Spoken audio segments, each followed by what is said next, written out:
Here's the corrected and polished version of your story, with spelling errors fixed, punctuation added, and character names changed. I've kept the structure and content exactly as provided, only making the requested adjustments.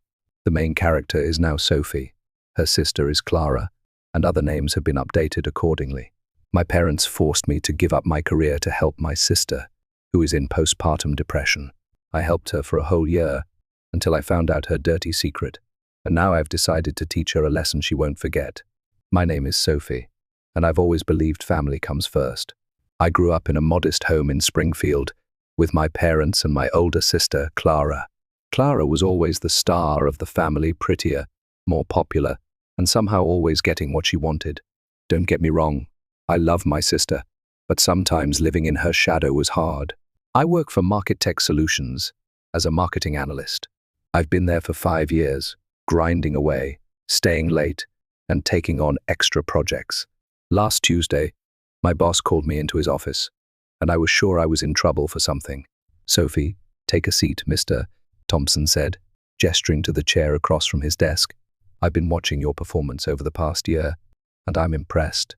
I shifted nervously in my chair, waiting for the but that usually followed such statements.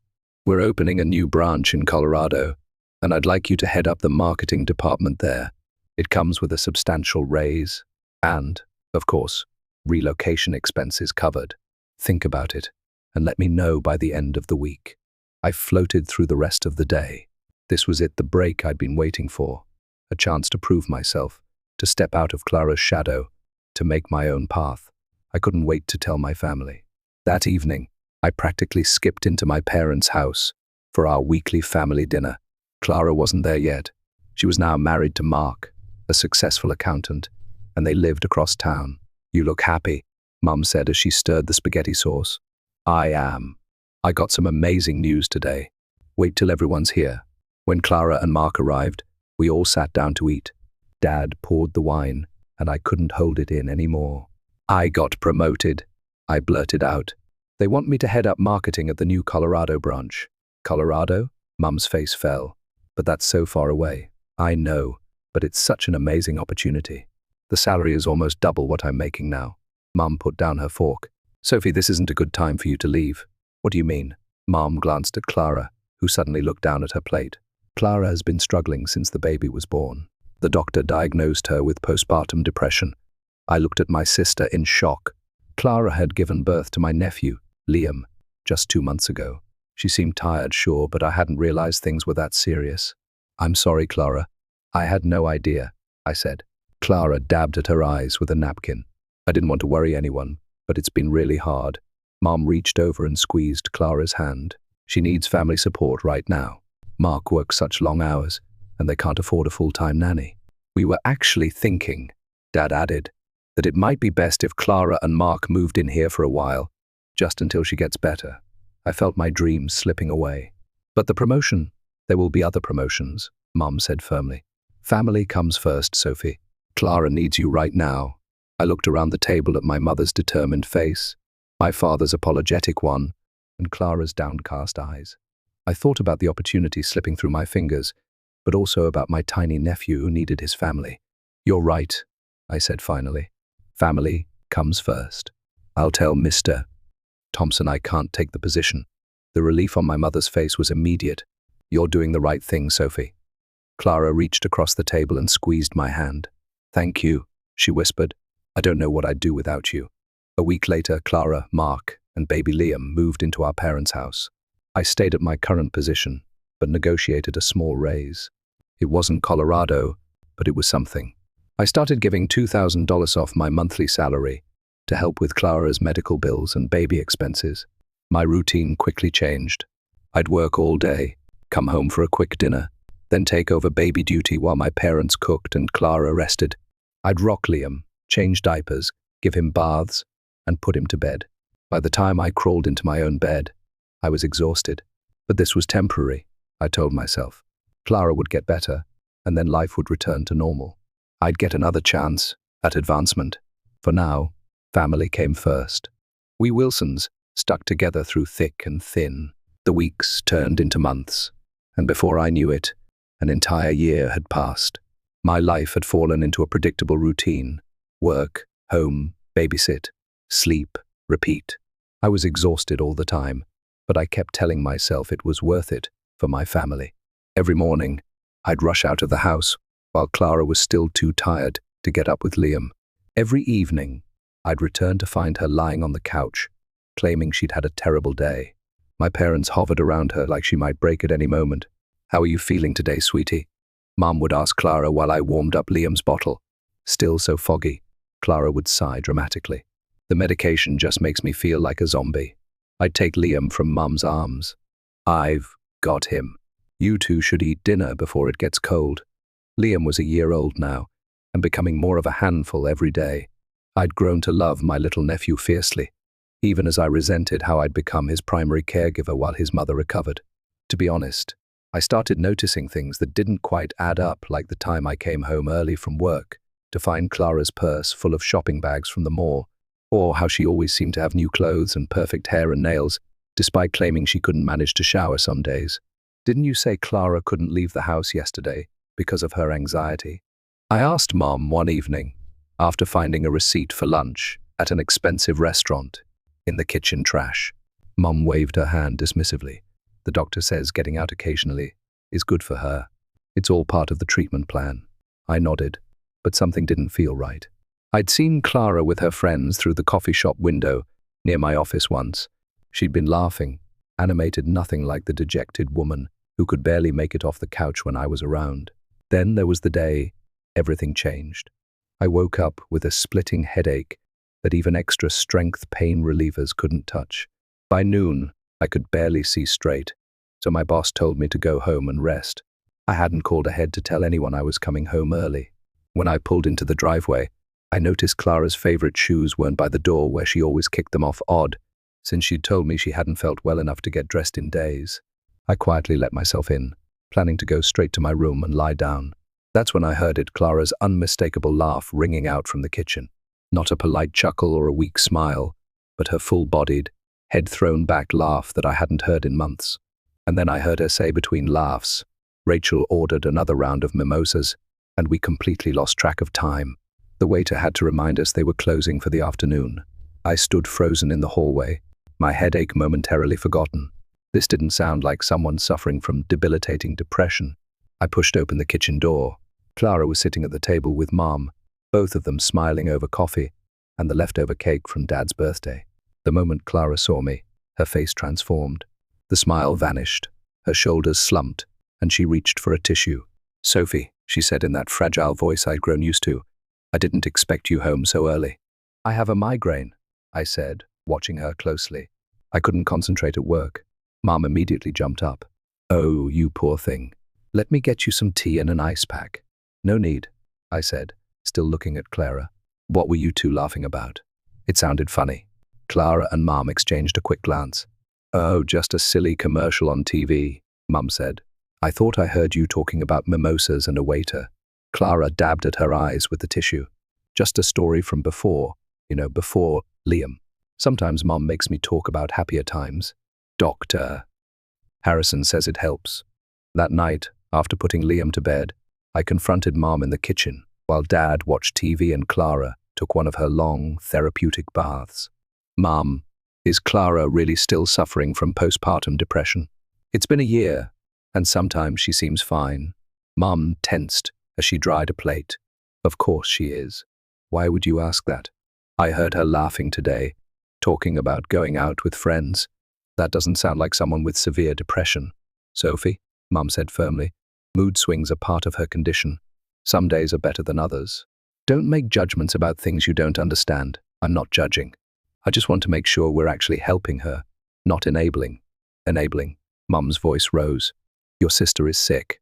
She's getting treatment. It's not your place to question her illness." I backed down, but that night, I couldn't sleep. I grabbed my laptop and started researching postpartum depression. I read article after article about symptoms, treatments, and timelines. Yes, mood swings were mentioned, but what I was seeing with Clara didn't match the overall picture. Women with PPD typically struggled to care for their babies, yet Clara had no trouble handing Liam off to me and disappearing. They often neglected self-care, but Clara never missed her hair appointments or shopping trips. Most articles said recovery usually began within a few months, with proper treatment. It had been a year, and Clara seemingly hadn't improved at all, at least not when I was around. The next morning, I tried talking to Mom again. I showed her some of the articles I'd found. "I'm just concerned," I said carefully. "These symptoms don't really match what we're seeing with Clara." Mom snatched my phone. "What is wrong with you?" "I spoke with Dr. Harrison yesterday, and he said Clara's case is particularly difficult. Her recovery isn't going to follow some internet checklist." I backed off, but I didn't stop watching. For the next few weeks, I paid closer attention to Clara's behavior patterns. I noticed how she'd perk up when she thought no one was looking, how she'd immediately text on her phone but hide it when I entered the room, how her bad days conveniently coincided with family responsibilities she wanted to avoid. Something wasn't right, and I was determined to find out what it was. Around this time, I got some good news at work. Mr. Thompson called me into his office again. "Sophie, I know you weren't able to take the Colorado position last year, but I want you to know your dedication hasn't gone unnoticed. We're promoting you to Senior Marketing Analyst. It comes with a 15% salary increase." I almost cried with relief. After everything that had happened, finally something good. "Thank you so much, Mr. Thompson. This means a lot to me." That evening, I decided not to tell my family about it. Something told me they'd find a way to claim most of that extra money for Clara's treatment or some other emergency. So I kept quiet and continued giving them the same $2,000 per month I'd been contributing all along. The rest went straight into my savings account. By this point, I was completely burned out. Working full-time and then coming home to be Liam's primary caregiver was taking its toll. I hadn't had a vacation in over a year, hadn't even had a weekend to myself. I needed a break before I completely lost it. "I'm thinking of taking some vacation time," I announced at dinner one night. "Just a week." I was looking at packages to Hawaii. "Hawaii?" Mom looked up from feeding Liam. "That sounds expensive. I've been saving, and there's a good deal right now. I need some time away." "I think that's a great idea," Dad said, surprising me with his support. "Everyone needs a break sometimes." Clara nodded. "You should definitely go, Sophie. You've been so helpful with Liam. You deserve it." Their easy agreement made me suspicious, but I was too excited about the prospect of a vacation to dwell on it. I booked my flight and a room at a beachfront hotel for May, just a month away. For the first time in ages, I had something to look forward to. I mentioned my trip frequently over the next few weeks, partly because I was excited and partly to make sure everyone remembered I'd be gone. I even put it on the family calendar in the kitchen and arranged for extra time off work.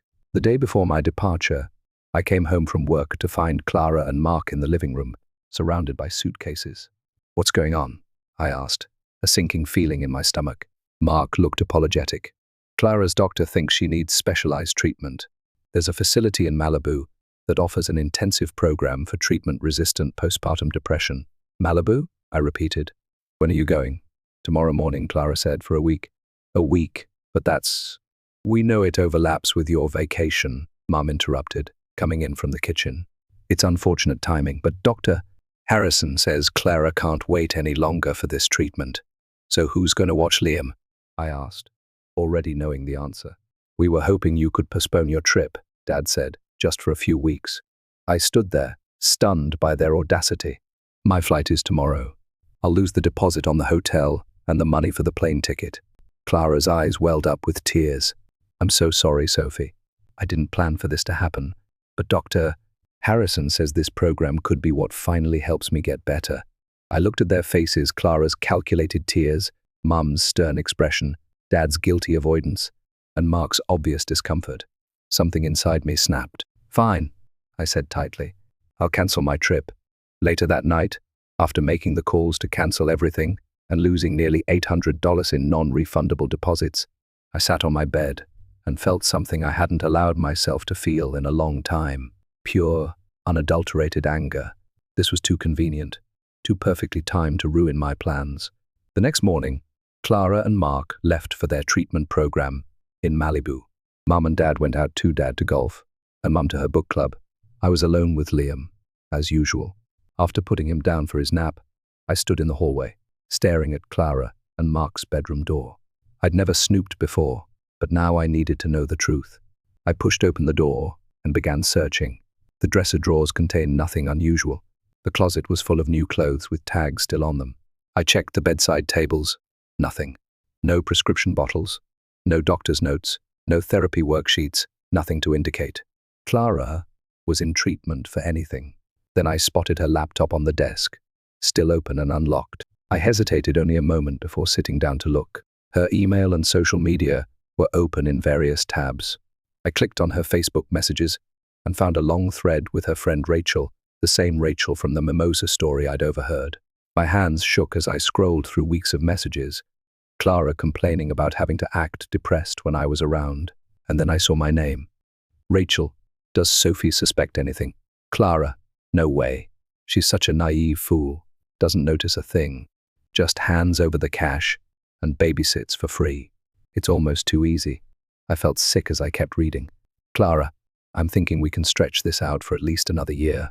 Then I can ever get back to work and put Liam in daycare. By then, Sophie won't be as useful anyway. Rachel, your parents are still on board? Clara, totally. They'll tell Sophie I'm cured when we decide it's time. They love having their favorite daughter and grandson living with them, and Sophie's money helps everyone. It's a perfect setup. Rachel, you're a master of intrigue, Clara. But don't you feel bad about taking advantage of your sister? Clara, why should I? She's always been jealous of me anyway. Besides, she can afford it, and we've saved so much on childcare this year. I sat back, my whole body numb with shock. It was all a lie. Every tearful episode, every bad day, every excuse. Clara had been faking her depression for an entire year, while I worked myself to exhaustion caring for her child and giving them my money. And my parents knew. They were in on it. My phone buzzed with a text from Mom. Can you have dinner ready by 6?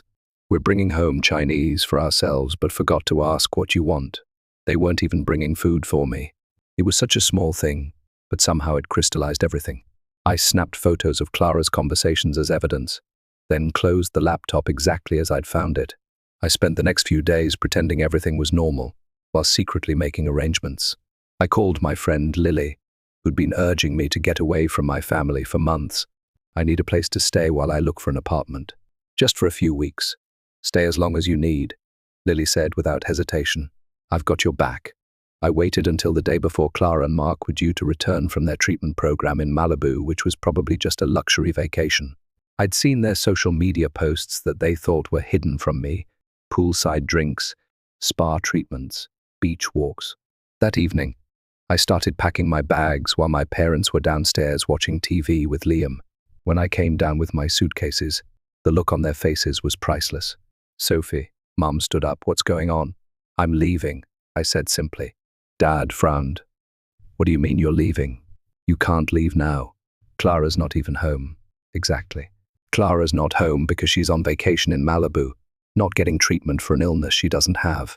My parents exchanged panicked glances. Sophie, you're not making any sense, Mom said, her voice wavering. Clara is very sick. She's at a specialized treatment facility. I pulled out my phone and showed them the photos I'd taken of Clara's messages with Rachel. She's been faking it for a year, and you both knew. Mom's face went white. Dad started stammering about misunderstandings. You've all been using me, I said, surprised at how calm my voice sounded. You took my money. You took my time. You made me give up a promotion and cancel my vacation. You used me as a free babysitter and an ATM. Sophie, this is all a misunderstanding, Dad tried. We were just trying to help Clara. No, you were helping Clara at my expense. You've always favored her, but this goes beyond favoritism. This is fraud. Mom switched tactics, her voice hardening. You're being ridiculous. We're one family.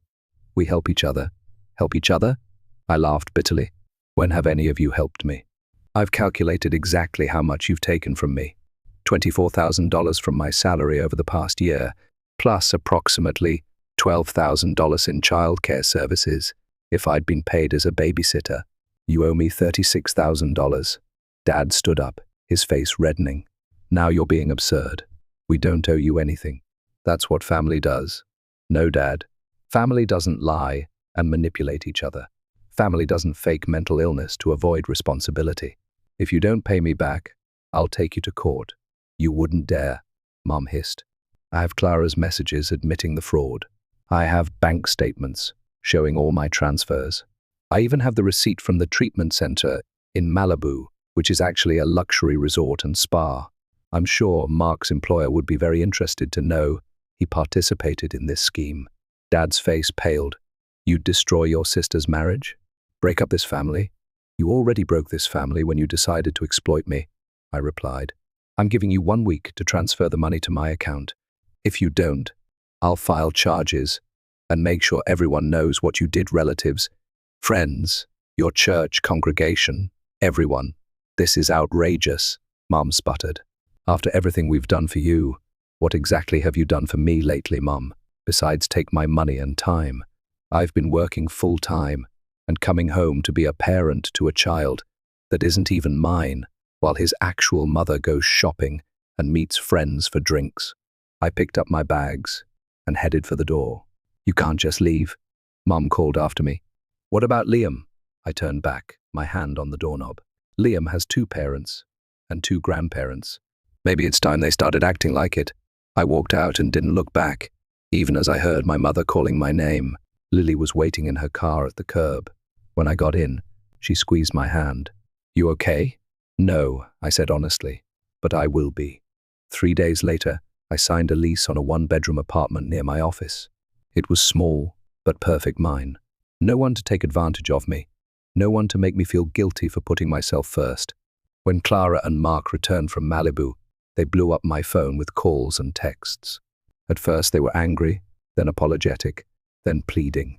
Clara, please talk to us. We didn't mean for things to go this far. Mark, Sophie, we're truly sorry. Let's meet and work this out. I didn't respond to any of them. 1 week after I left, exactly as I'd warned, I received a bank transfer notification, $36,000 from Clara and Mark's joint account. No message attached. Clara, we sent the money. Can we talk now? I finally replied. I got what I needed from you. Don't contact me again. Then I blocked their numbers, emails, and social media accounts. I did the same for my parents when they tried to reach out. It's been 6 months now since I walked away from my family. Sometimes I miss them, or rather, I miss who I thought they were. I miss the idea of being part of a family that truly cared about each other. But I don't miss being used and taken for granted. I'm still at Market Tech, but there are rumors about a new branch opening in Austin next year. I've already told Mr. Thompson I'm interested. The farther from the city and the memories it holds, the better. Sometimes I lie awake at night and wonder if I'll ever be able to forgive them, not for their sake, but for mine. The anger and betrayal still burn inside me, making it hard to trust anyone new. But I'm working on it. I'm saving for a down payment on my own home. In 2 years, I should have enough. Lily thinks I should try therapy, and maybe she's right. Not everyone is like my family. Not everyone will use me if I let them in. The other day, I ran into Clara at the grocery store. I was in the produce section when I heard Liam's voice calling, Mama. I turned to see him reaching for me from a shopping cart. He's almost 2 now, and talking more. Clara stood frozen beside him, looking like she'd seen a ghost. For a moment, I felt a pang of longing. I missed that little boy, but then I remembered everything his mother had done, everything my parents had enabled. I put down the apple I was holding, turned, and walked away. Clara didn't follow me. Maybe someday I'll create a new family, one built on honesty and mutual support, rather than exploitation. But for now, I'm focusing on healing, on building the life I deserve, on remembering that I matter too.